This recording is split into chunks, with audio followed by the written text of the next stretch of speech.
welcome back to Shedlock's 2000s. Oh, we've got a bit of Ella Fitzgerald going on here. Shedlock 2000 sort of video channel. Now, a couple of weeks ago, I posted a video on engine braking, and a couple of people have sort of replied, and there's been a bit of a discussion about what exactly it is that engine braking is. Well, I've brought you, you can see I've brought you to this, just let me tilt this down a little bit, so you can see I've brought you to an hill.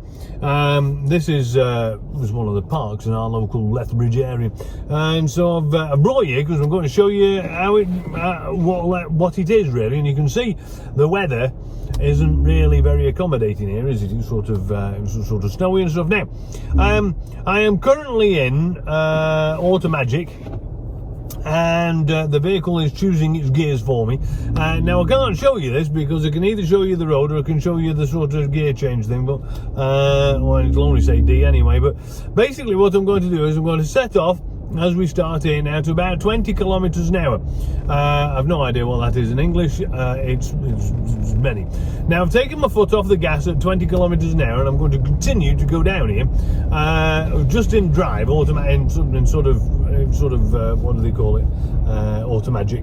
And as the road gets steeper, and as I carry on, you can see that I am sort of picking up speed over at 32 kilometers now, 34 kilometers now, 37 kilometers, 38 kilometers now, 39, 40, and so on and so forth. And you can see that we're getting faster and faster and faster because the weight of the vehicle is pushing the car. And I'm going to have to slow down here because there's a curve and it's icy and slippy and all that kind of stuff. Now I'm applying the brake here, and we're back down to 28 kilometers an hour, and I've eased off the brake now, and my speed is increasing again. And that's because with the transmission in Automagic, the weight of the vehicle just pushes and pushes and pushes. Now, I'm not applying any brakes here for a purpose or reason, and I'm showing you that what happens is that your speed downhill will increase. We're already at 42 kilometers an hour now, 45 kilometers an hour, 48 kilometers, 50, 52, and so on and so forth. I'm just getting faster and faster. Now, in order to control my speed, I'm having to apply the brake, but it's slippy. You'll see here that there's lots of snow, and it's quite skatey. That was my traction control cutting in there. I'm just going to go down here because it looks like a lot of fun while I'm here. Oh look, we're in a snowdrift. So actually, we're in quite a big snowdrift. Look at that. There's snee all over the window. Oh, look at that. We're ploughing through. That's many snow. That's what that is. Many snow. Big drifts. So the reason that you don't want to apply brakes in these sorts of situations on a hill in particular, this kind of weather of course, is because applying the brake is when you are likely to lose traction, and then you're in a skid, and then when you're in a skid you are not in control of the vehicle, and all bets are off. And so what I wanted to show you is the technique that I prefer to use. As I'm going through some snowdrifts here, look, can you see many snowdrifts? Look, boom, you'll see piles of snow bounce off the back. I've lost the road here now. Oh, I say, that was nearly a fence. I've lost the road here, but we are travelling through what appears to be 3-foot snowdrift. It's a bit hard to tell because it's all white, but it's very snowy and it's up to the bonnet. Anyway, that's why the piles of snow keep coming bouncing over the bonnet. Now, it's bad to use your brakes on hills when the weather's like this, or when the weather might be like this, or when there is black ice, and sometimes it's the same story when I am going to try and get rid of this dirt on the windshield so you can snow on the windshield. Yeah, that's better.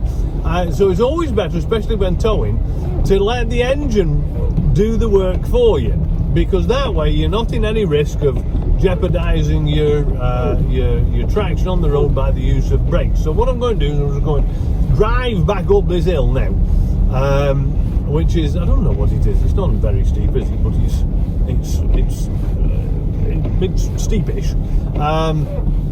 And I'm going to go down. I'm going to go down in in a gear. I'm going to manually select a gear, and I'm going to go down in the gear, and I'm going to show you the difference. I'm going to take you right back to the start, where we started off. We'll start under the same circumstances, and then we can show you the difference that it makes by using your transmission as an engine, using the engine and your transmission as a brake, as a retarder, to help the vehicle, to help control the vehicle's speed.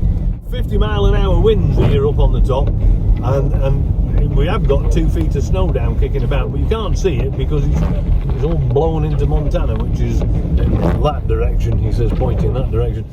Now I'm going to start off with the same conditions, but this time I am going to manually select sort of manual gear shift mode, and I'm going to start off at 20 kilometers an hour. So here's me 20 kilometers an hour.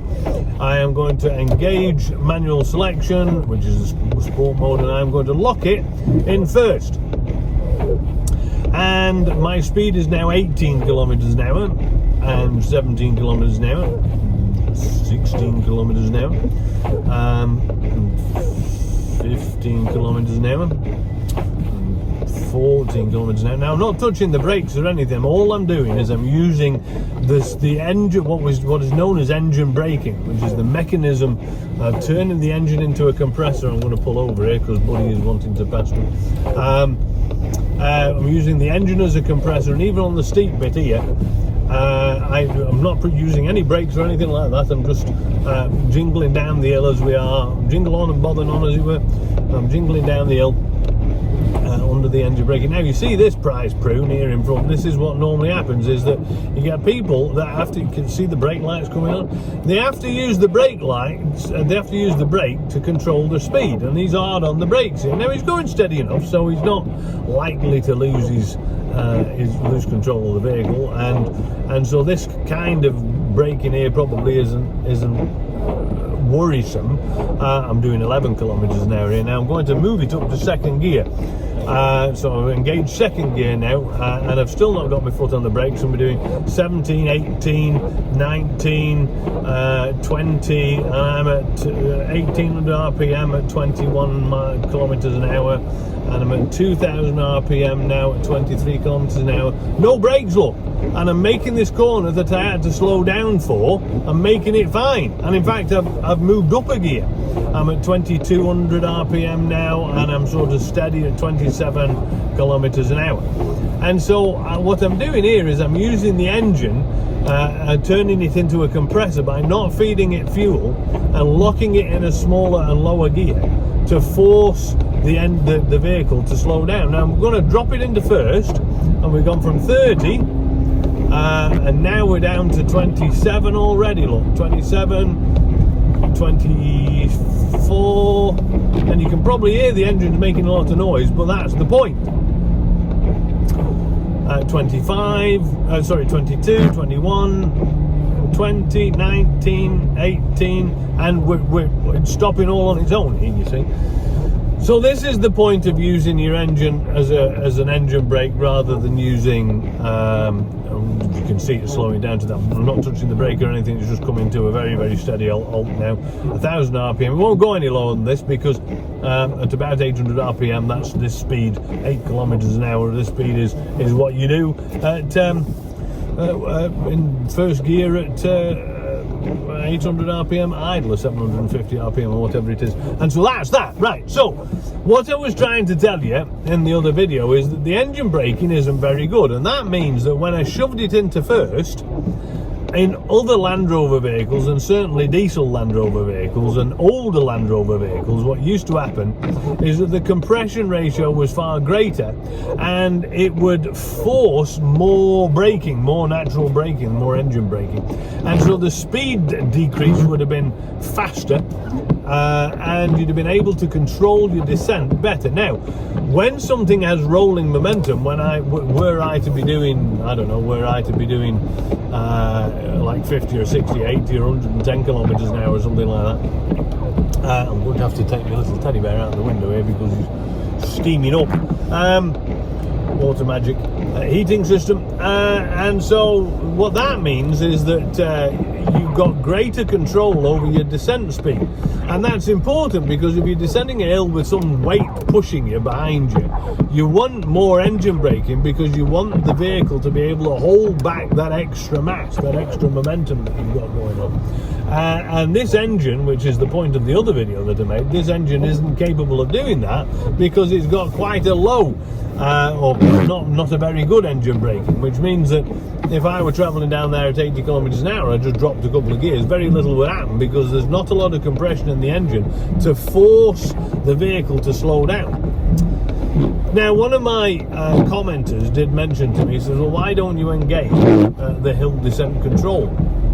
And the hill descent control is basically a function that Land Rover have that intermediarily selects the brakes between all four wheels and applies the brakes gently and consistently and backs them on and off in order to maintain a reduced speed or a set speed, and it holds you back on hills like this. It's useful particularly when you're engaging territory like these big hills on the right hand side, which are a lot steeper and in off-road mode and in low ratio. Now the hill descent control will work in high ratio, but it's limited, and it's limited to about I think it's limited to about 20 miles per hour, 25 miles an hour or something like that, after which of course it doesn't work. And so the hill descent control in my application, which is driving the mountains, and this is one of the reasons that I'm worried about the present development of vehicle engines without engine braking, is that a function of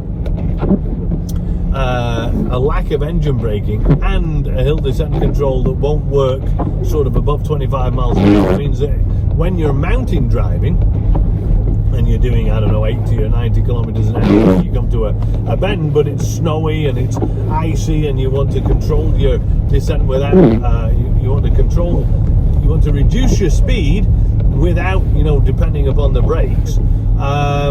That what happens is that you can't, because your hill descent control doesn't work over above 25 miles an hour, and that's part of the problem.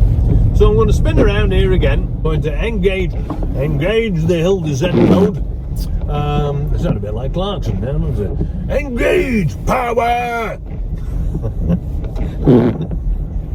Channeling me into Clarkson. Anyway, what I'm going to do now is I'm going to pull this down here from its place in the window, and I'm going to show you said device. You can see that I'm in manual mode. It's not in automatic. There we go. So this is the hill descent control button. It's got a little car and it's a little speed limiter, and you press the button and hill descent control has been activated. I'm going to tap this, which is the do not understand. Yes, I understand. Press the buttons. Caution. Here we go now. Hill descent control mode is engaged. You can see it up there. We're in standard mode, normal ride height, high ratio transmission, and what we're going to do is I'm going to show you here now.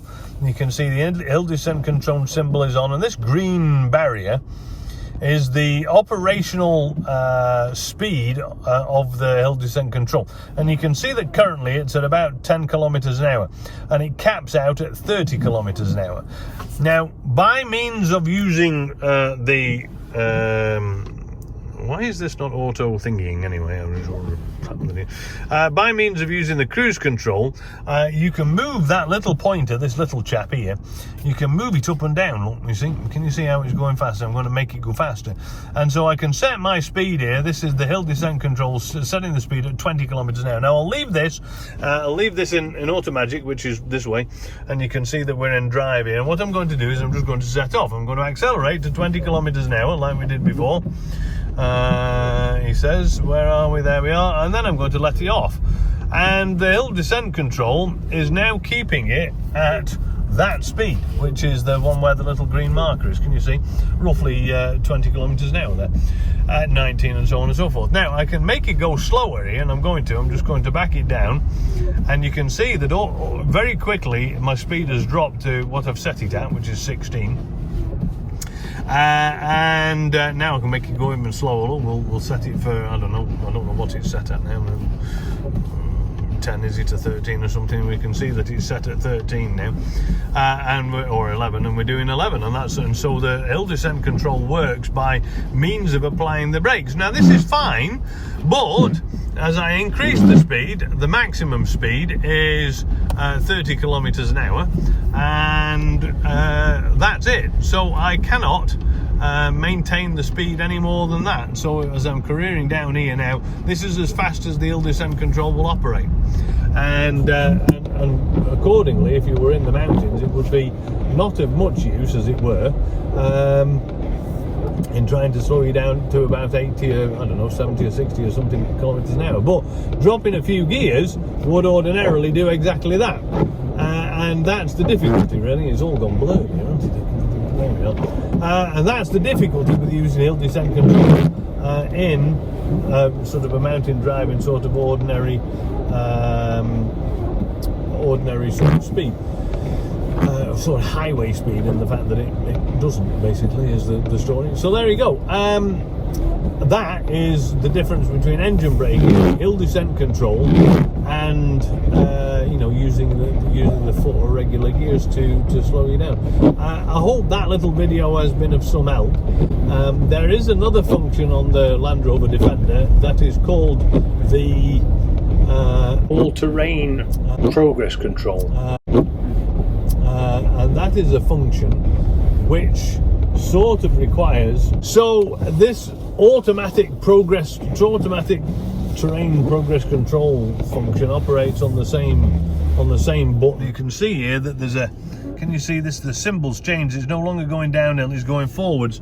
And so what I've done is I've set it to drive, and we've set the automatic progress control, press foot brake and set the ATPC speed.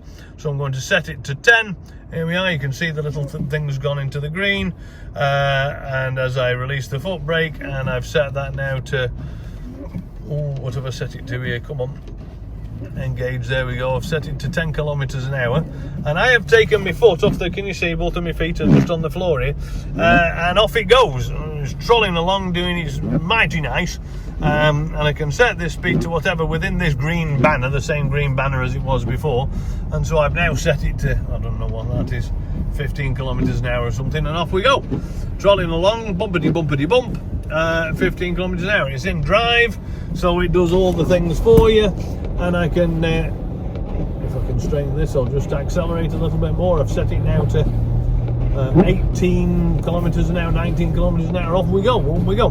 And so what this does is it allows the driver to use the technology that slows you down in a similar way to set your speed. It's almost like a very basic cruise control, I suppose, and you can use this in or a low speed cruise control, and you can use this in all of your off-road modes, in low box and high box, and it'll allow you to engage steady progress through rough situations where you might otherwise, I'm just going to stop here, look, I'm going to stop here because I don't know if you can see this, but here is the rarest spotted, actually not rarest spotted, they're very common. It's a deer, it's a Canadian deer, look at that, isn't it cute little chap. Yeah, tip top. So the automatic terrain response control system is a mechanism basically that just allows you with rough terrain, where the terrain is bad or bouncy or rocky, and the operation of the throttle is jolted about if you're bouncing around while you're operating your gas, and it allows the vehicle to sort of maintain a consistent speed without your pedal foot or the throttle bouncing around and becoming sort of unclear or aggravated or some sort of thing. Anyway, thank you very much for tuning in. Thank you for watching the video. I hope some of the information has been useful. I will record more videos. Please do like and subscribe to the channel. See you next week.